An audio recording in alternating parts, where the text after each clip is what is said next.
Angel ministries അവതരിപ്പിക്കുന്നു ജീവമാർഗം. സർവലോകവും നേടിയാലും സമ്പത്ത് കുന്നുപോൽ കൂട്ടിയാലും ജുർമിക്കും ലോകത്തിൽ വാഴും. ജീവമാർഗം പ്രോഗ്രാമിലേക്ക് ഏവർക്കും സ്വാഗതം. ഇന്ന് നമ്മോട് ദൈവവചനത്തിൽ നിന്ന് സംസാരിക്കുന്നത് ബ്രദർ ഐപ്പ് ചെറിയാൻ, ബാംഗ്ലൂർ. പ്രാർത്ഥനയോടെ ഈ സന്ദേശം ശ്രവിച്ചാലും. സംഖ്യാപുസ്തകം 13-ാം അധ്യായവും 14-ാം അധ്യായവും ഇസ്രായേൽ മക്കളുടെ ചരിത്രത്തിലെ കറുത്ത അധ്യായങ്ങളിൽ ഒന്നാണ് എന്ന കാര്യത്തിൽ സംശയമില്ല. ഈ അധ്യായങ്ങളിൽ നടന്ന കാര്യങ്ങൾ നടക്കാതിരുന്നിരുന്നുവെങ്കിൽ അവർ എത്രയോ അനുഗ്രഹിക്കപ്പെട്ടവരായിരുന്നേനെ. അതുകൊണ്ട് തന്നെ ഈ അധ്യായങ്ങളിൽ സംഭവിച്ച കാര്യങ്ങൾ ഒഴിവാക്കുവാൻ നമ്മളും ബാധ്യസ്ഥരാണ്. ദേശം ഉറ്റുനോക്കുവാൻ മോശ അയച്ച 12 പേരിൽ 10 പേർ ദുർവർത്തമാനം കൊണ്ടുവന്നു. അവരുടെ വാക്കുകൾ വിശ്വസിച്ച ഇസ്രായേൽ മക്കൾ മോശയ്ക്കും അഹരോനും ദൈവത്തിനുമെതിരായി പിറുപിറുത്തു. അതിൻ്റെ ഫലമായി ദൈവം അവരെ ശിക്ഷിച്ചു. ഇതാണ് 13-14 അധ്യായങ്ങളിലെ പ്രധാന സംഭവം. ഒറ്റുകാർ കനാൻ ദേശം ഉറ്റുനോക്കുവാൻ പോയപ്പോൾ അവർ മടങ്ങി വന്ന് പറഞ്ഞ ഒരു കാര്യമുണ്ട്. അതിതാണ്: ദേശം പാലും തേനും ഒഴുകുന്ന ദേശം തന്നെയാണ്. എന്ന് വച്ചാൽ ഇതുവരെ ദൈവം അവരോട് പറഞ്ഞിരുന്ന കാര്യം സത്യമാണ്. ഈ ദേശത്തെക്കുറിച്ച്, ദേശത്തിൻ്റെ ഗുണത്തെക്കുറിച്ച് പറഞ്ഞ കാര്യങ്ങൾ സത്യമാണ്. അങ്ങനെയാണെങ്കിൽ ദൈവം പറഞ്ഞ മറ്റു കാര്യങ്ങളും സത്യമായിരിക്കണമല്ലോ എന്ന് അവർക്ക് വിശ്വസിക്കാമായിരുന്നു. പക്ഷേ അവർ അത് ചെയ്തില്ല.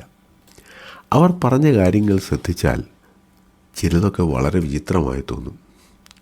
അവർ പോയി നല്ല ദേശമാണെന്ന് കണ്ടു, അവിടെ പട്ടണങ്ങളുണ്ടെന്ന് കണ്ടു, പുഷ്ടിയുള്ള ദേശമാണെന്ന് കണ്ടു, അവിടെ വൃക്ഷങ്ങളുണ്ടെന്ന് കണ്ടു, അവിടെ നിന്ന് ചില ഫലങ്ങൾ അവർ കൊണ്ടുവരികയും ചെയ്തു.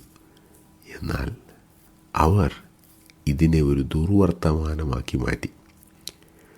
അവർ ദുർവർത്തനമാക്കിയത് ഈ കണ്ട കാര്യങ്ങളുടെ എല്ലാം നിഷേധാത്മകമായ വശമാണ് അവർ പറഞ്ഞത് എന്നതാണ്. ഉദാഹരണത്തിന്, ഈ നാട്ടിലുള്ള ആളുകൾ അതികായന്മാരാണ് എന്നാണ് അവർ പറഞ്ഞത്.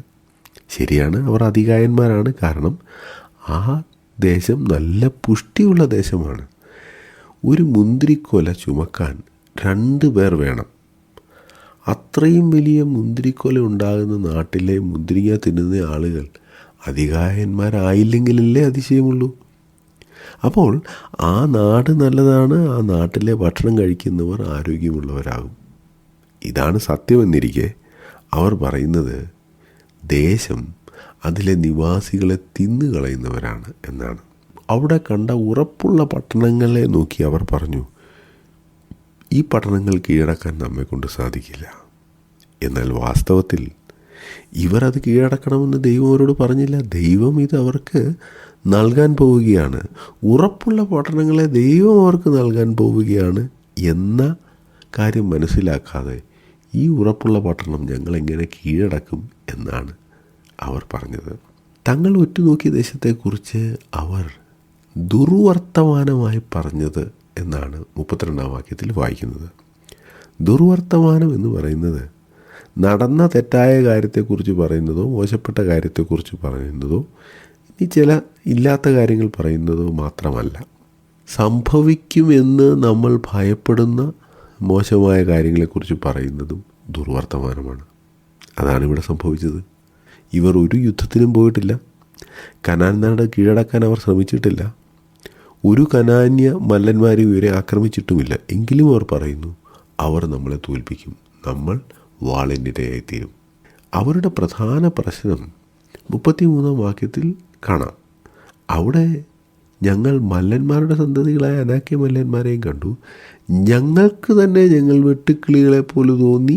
അവരുടെ കാഴ്ചയ്ക്കും ഞങ്ങൾ അങ്ങനെ തന്നെ ആയിരുന്നു. ദൈവം അവരെ അയച്ചത് ദൈവത്തിൽ ആശ്രയിച്ചുകൊണ്ട് കാര്യങ്ങളെ കാണുവാൻ വേണ്ടിയാണ്. പക്ഷേ അവർ കാര്യങ്ങളെ നോക്കിക്കണ്ടത് അവരുടെ കണ്ണുകളിലൂടെ മാത്രമാണ്.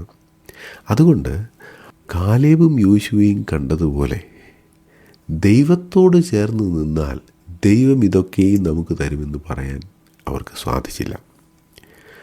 നമുക്ക് അവിശ്വാസമുള്ള ഒരു ഹൃദയമുണ്ടെങ്കിൽ, ദൈവം നമുക്ക് നൽകുന്ന നന്മകളെ കാണാനുള്ള ആത്മീയ കണ്ണ് നമുക്കില്ലെങ്കിൽ, അത് നമുക്ക് മാത്രം ദോഷമായിരിക്കും എന്ന് ചിന്തിക്കരുത്. ഈ 10 പേർ കൊണ്ടുവന്ന ദുർവർത്തമാനം ഇസ്രായേൽ സഭ മുഴുവനും വിശ്വസിച്ചു എന്നാണ് 14-ാം അധ്യായത്തിൽ നാം കാണുന്നത്. അപ്പോൾ സഭയൊക്കെയും ഉറക്കെ നിലവിളിച്ചു, ജനം ആ രാത്രി മുഴുവനും കരഞ്ഞു. ഒരു രാത്രി മുഴുവൻ കരയാനും മാത്രം ഇവിടെ ഒരാളും മരിച്ചു പോയിട്ടില്ല, ഒരു അപകടവും ഉണ്ടായിട്ടില്ല. എങ്കിലും ഇസ്രായേൽ സഭ മുഴുവനും രാത്രി മുഴുവനും കരഞ്ഞു. നമ്മെ ഭയപ്പെടുത്തുന്ന എന്തെങ്കിലും ഒരു കാര്യം സംഭവിച്ചാൽ നമുക്ക് ഉറക്കം നഷ്ടപ്പെടുക സാധാരണമാണ്. എന്നാൽ ഈ ഉറക്കം നഷ്ടപ്പെട്ട ഈ രാത്രി മുഴുവൻ ഒരിക്കൽ പോലും ആർക്കും എന്നാൽ നമുക്ക് ദൈവത്തോട് പ്രാർത്ഥിച്ചാലോ എന്ന് തോന്നിയില്ല. നമ്മുടെ പലരുടെയും ആകുലങ്ങളുടെ പ്രധാന കാരണം ഇതാണ്. ഒരു വാക്ക് ദൈവത്തോട് സംസാരിക്കാൻ നമുക്ക് മനസ്സില്ല, രാത്രി മുഴുവൻ കരയാൻ ജനത്തിന് മനസ്സാണ്. നേരം വെളുത്തപ്പോൾ മോശയ്ക്കും അഹരോനും വിരോധമായി പിറുപിറുത്തു. എന്നിട്ട് അവരോട് പറയുകയാണ്, മിസ്രയീം ദേശത്ത് വെച്ച് ഞങ്ങൾ മരിച്ചു പോയിരുന്നുവെങ്കിൽ കൊള്ളായിരുന്നു. ഒന്ന് ഓർത്തു നോക്കൂ, ഇവർ പറയുന്ന വാക്കുകൾ കേട്ടോ. ഇത് ദൈവം കേൾക്കുന്നുണ്ട്. മിസ്രയീമിൻ ദേശത്ത് വെച്ച് ഇവരെ ഇല്ലാതാക്കുവാൻ എന്തെല്ലാം വഴികളുണ്ടായിരുന്നു. 400 വർഷത്തെ അടിമ ജീവിതകാലത്ത് അവർക്ക് കഷ്ടപ്പാടായിരുന്നെങ്കിലും അവർക്ക് ജനസംഖ്യാ വർധനവ് വരുത്തുവാൻ ദൈവം ഇടയാക്കി. ദൈവം അവരെ വർദ്ധിപ്പിച്ചു.